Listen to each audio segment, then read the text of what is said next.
Aujourd'hui, on va parler d'Atos qui s'écroule encore en bourse et qui a perdu plus de 20% et qui depuis 2017 a fait une chute de 96%. On va voir si c'est une bonne affaire, si avec les bénéfices nets par action, on peut espérer une recovery et qu'il faut se positionner maintenant ou s'il faut définitivement oublier ce projet. Alors je rebondis sur un article qui est très bien décrit, qui décrit pas mal la situation, je vous le mettrai juste en dessous dans la description. Je vais en lire quelques parties, mais il est relativement complet, vous pouvez aller voir, surtout pour avoir les news et savoir un peu ce qui va se passer. Atos s'écroule de plus de 25% en bourse après l'annulation de son projet d'augmentation de capital. Le groupe informatique Atos, qui connaît de grosses difficultés financières, annule son projet d'augmentation de capital lancé l'été dernier, mais poursuit ses discussions avec le milliardaire Daniel Kretinsky pour lui céder une partie de ses activités, a-t-il annoncé lundi. Une annonce immédiatement sanctionnée par le marché, le titre chute de plus de 26% à la bourse de Paris. Atos s'écroule en bourse dans le sillage d'annonces stratégiques lundi matin. Le cours de l'action chutait de plus de 26% au milieu de la journée à 2,90 € à la bourse de Paris, portant à près de 60% la perte de valorisation du groupe depuis le début de l'année. Alors pourquoi une telle chute? Tout simplement parce qu'il y avait une augmentation de capital prévue pour renflouer la dette et si elle n'a pas lieu, comme la dette arrive à échéance bientôt, il faudra rembourser, sinon ça sera déposer le bilan.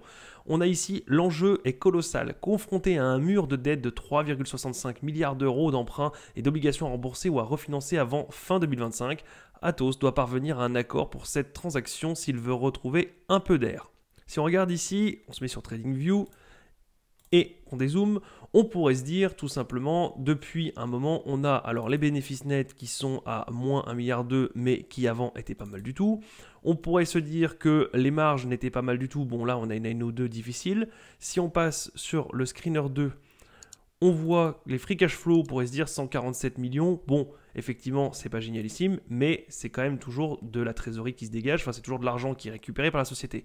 Et si on regarde au niveau des finances, au niveau des bénéfices prévus, on pourrait se dire que 2023, 1,29 €, 2,44, 3,05 et 3,80.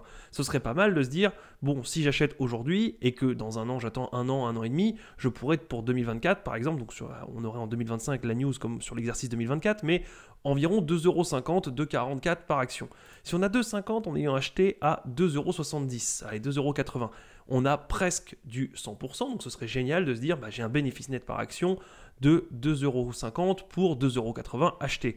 Oui, mais le bénéfice net n'est pas le free cash flow, donc vous pouvez avoir un bénéfice net positif et extrêmement positif et un free cash flow qui est à l'équilibre, voire négatif. Pour ça, je vous rappelle dans d'autres vidéos la différence entre le free cash flow et le bénéfice net et vous allez voir qu'il y a une nuance, donc vous pouvez regarder les autres vidéos. Grosso modo, il y en a un qui est comptable et l'autre qui est le réel argent dans les caisses. Donc vous pouvez avoir un bilan comptable qui vous dit que vous avez fait une activité saine et qui vous a rapporté de l'argent et en réalité, vous avez redépensé cet argent pour diverses raisons et finalement, il ne vous reste plus rien dans les caisses.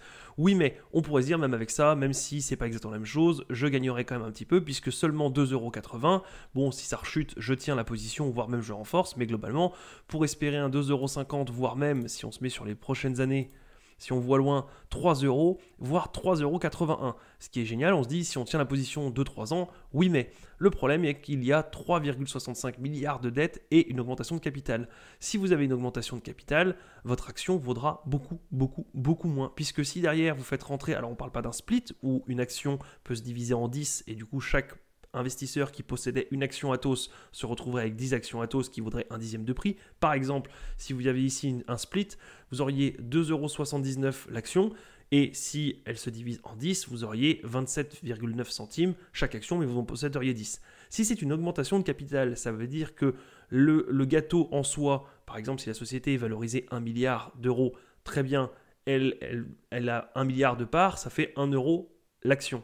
Mais si derrière vous diluez l'actionnariat et que vous créez immédiatement 3 milliards d'actions ou 4 milliards d'actions, vous vous retrouvez immédiatement avec 4 milliards plus les 1 milliard d'actions qui existaient déjà, donc vous avez 5 milliards d'actions.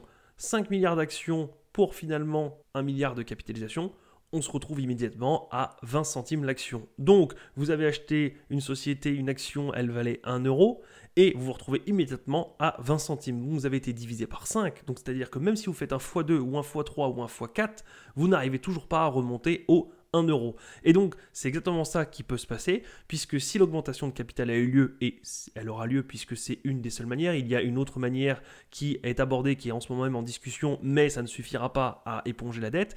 Donc, il y aura une augmentation de capital, et cette augmentation de capital sera drastique, et elle diluera énormément l'actionnaire. Donc, si les actionnaires ont aujourd'hui des actions à 2,79 €, oui, mais le prix de l'action chute tout simplement parce que les investisseurs ont peur et parce qu'ils vont certainement se faire diluer et qu'ils ne savent pas encore à quelle sauce ils vont se faire manger. Donc les gens préfèrent vendre à 2,79 plutôt que de posséder d'ici 1 an ou 2 ans des actions qui vaudront peut-être 20 centimes, 15 centimes, 6 centimes, 1 centime ou peut-être encore moins.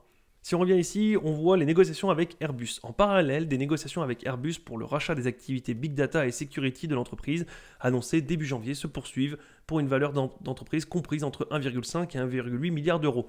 On voit tout de suite que si on vend pour 1,8 milliard d'euros et qu'il reste 3,6 milliards d'euros, il en manque encore beaucoup et il faudra donc une dilution, puisqu'au bout d'un moment, on ne peut pas non plus tout vendre, toutes les branches, sinon il ne reste plus rien, c'est une boîte vide et du coup la boîte vide ne vaut rien puisqu'elle n'a pas d'activité et elle ne gagne pas d'argent. Donc céder une branche pour avoir du capital, oui pourquoi pas, et encore que ça doit leur faire mal de céder une telle activité, mais admettons qu'il faille quand même couper un bras pour éviter de se couper la tête, 1,8 milliard d'euros, ce sera une des dernières ventes et le souci étant que vu la dette, vu le mur de dette comme c'est expliqué, on aura des problèmes, il y aura forcément une dilution massive.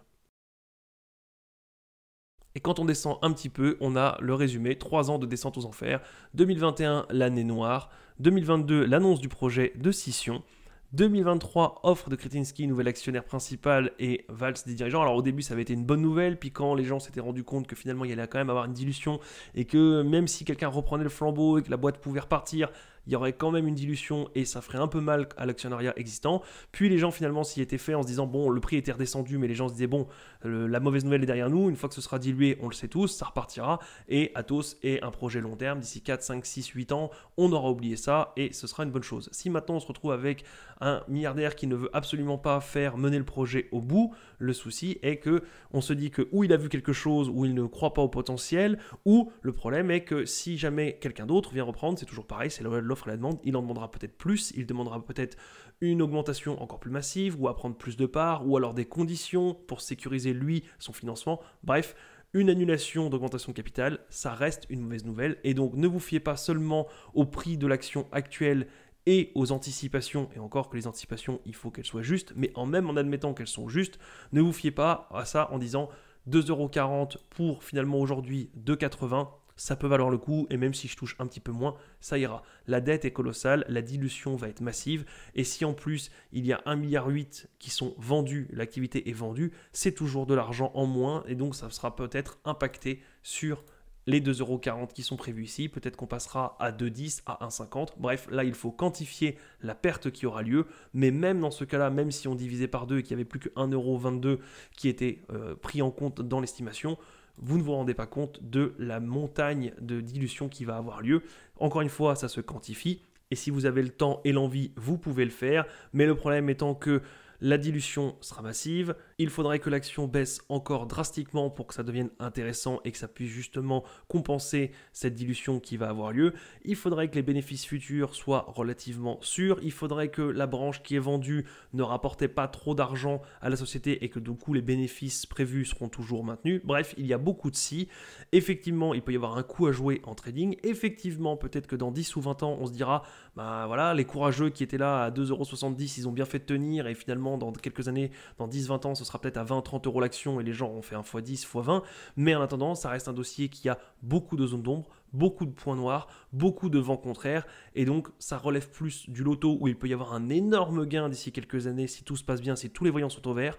Mais encore une fois, il y a beaucoup de zones d'ombre et ça revient un peu à jouer au casino ou au loto. C'est exactement la même chose, c'est-à-dire que vous avez tous les vents contraires, les probabilités sont contre vous puisque c'est toujours la banque qui gagne et les rares fois où vous gagnez, parce qu'il faut attirer les gens, forcément, vous gagnez beaucoup. Et bien sur ce genre de dossier, c'est un petit peu la même chose. Il se peut que si tous les voyants sont au vert, et bien finalement la société vaille beaucoup parce que les gens qui auront été là auront eu beaucoup de chance que tout se passe très bien de A à Z et qu'il n'y ait pas eu le moindre accroc en route qui fasse tout chuter.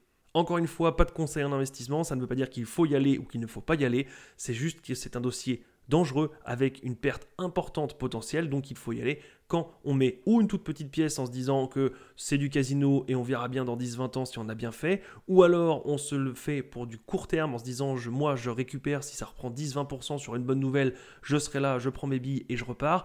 Mais pour moi, il faut être bien accroché ou mettre une telle petite partie du capital qui fait qu'on ne sera pas perturbé par les chiffres ou les news qu'on verra. Pour moi, c'est un dossier compliqué. Il faut donc que votre profil soit excellent et que votre mindset soit excellent pour pouvoir subir les intempéries que vous allez avoir avec ce genre de dossier. Encore une fois, pas de oui, pas de non, pas de c'est bien, c'est un excellent dossier ou c'est pas bien. C'est juste que ça convient à un certain type de profil. Soyez sûr d'être ce type de profil et que ce n'est pas le genre de dossier qui va vous emmener au casse-pipe. Voilà, c'est tout pour aujourd'hui et moi je vous dis à la prochaine. Salut!